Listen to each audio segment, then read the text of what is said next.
On Thursday, Lyft announced a new self-driving car partnership with the Mountain View-based startup Drive.ai. In the coming months, Lyft customers in San Francisco will occasionally have the hails answered by Drive's experimental self-driving cars, albeit with a safety driver in the front seat. On its own, this isn't huge news. Drive.ai is not a well-known company and the deal will initially involve only a handful of cars. But the announcement illustrates how Lyft is positioning itself to win the autonomous vehicle wars of the coming decade. Tesla and Uber want to be the Apple of self-driving cars, and large A technician sits in an Uber self-driving car on September 13, 2016 in Pittsburgh, Pennsylvania. Many experts expect that ride-sharing will be a major part of the self-driving car business. With no need to pay drivers, ride-sharing services can be a lot more affordable than taxis are today. And a ride-sharing approach will allow companies more flexibility in when, where, and how they roll out self-driving technology. If that's true, then success in the self-driving market will require combining three key elements: the cars themselves, self-driving software and sensors, and a ride-sharing network. The leading companies in all three of these markets are trying to position themselves to be dominant players in a self-driving future. Two of the most prominent technology companies playing in this market, Uber and Tesla, are aiming for a vertically integrated strategy. In Elon Musk's vision of the future, customers will pull out a Tesla-branded app to hail a Tesla-built car running Tesla-designed self-driving software. Similarly, Uber envisions a future where customers will use their Uber app to hail Uber-owned cars running Uber-designed self-driving software. Other major companies in the market haven't tipped their hands yet, but there are signs that several others will go in this same direction. GM has a Zipcar-like car rental service called Maven that could evolving into a ride-sharing network, and it also bought the ride-sharing startup Sidecar last year. Waymo is widely expected to launch its own self-driving network, perhaps based on the pilot project it is conducting in Phoenix right now. BMW and Ford have, or will soon have, ride-sharing networks of their own.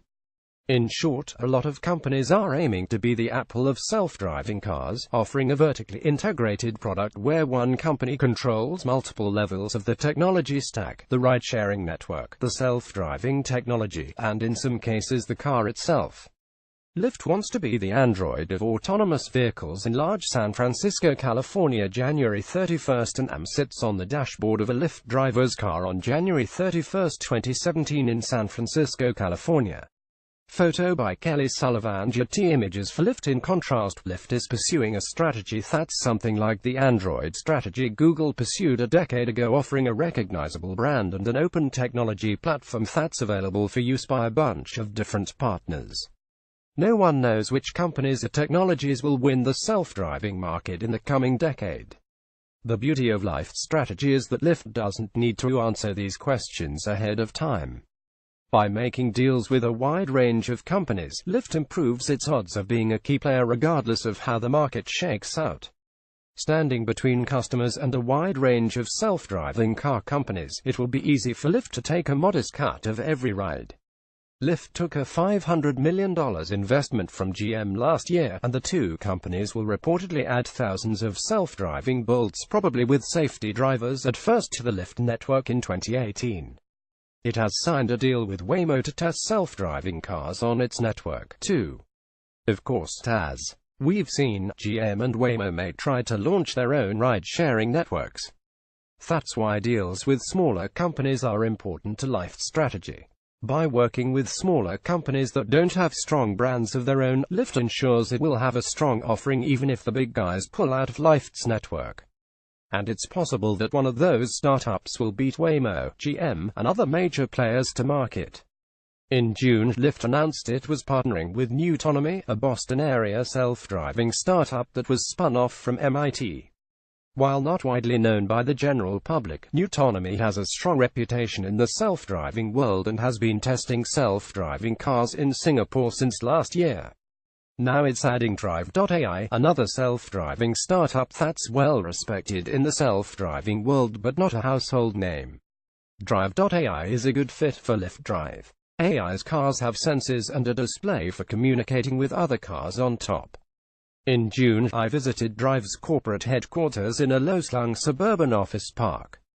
During that visit, the company's president, Carol Riley, hinted that the company was working on a deal with a ride-sharing company, though she wouldn't tell me which one. There's a lot of demand and interest from ride-sharing companies for self-driving partnerships, Riley she told me. That industry in particular is extremely eager because that fight is so competitive. More than half of the cost of a ride-sharing ride goes to the driver, she pointed out, so autonomous cars could give a ride-sharing company a huge cost advantage. And like Lyft, drivers focusing on a narrow slice of the technology stack. We're starting with a retrofit kits, off-the-shelf sensors, she said. We believe this is a software play. Our team needed to stay focused because if we were trying to build cars, if we were trying to build our own sensors, we would need so much capital. Initially, Drive tried to license self-driving technology to incumbent car companies, but it found the long development cycles, about 4 years, made it too difficult to stay on the cutting edge. So they shifted to managing their own vehicle fleet.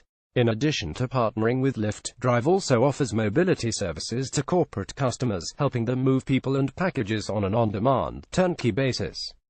All of this makes Drive an ideal partner for Lyft. Drive doesn't have the resources or public profile to build its own ride-sharing network, just as Lyft doesn't have the resources to build its own self-driving car technology. In the long run, Drive hopes to license its technology to third parties, either offering reference designs to automakers or selling its technology to third-party fleet management companies. Those companies, of course, would need a ride-sharing network to sell the services to the public, and Lyft is positioning itself to be the company they choose.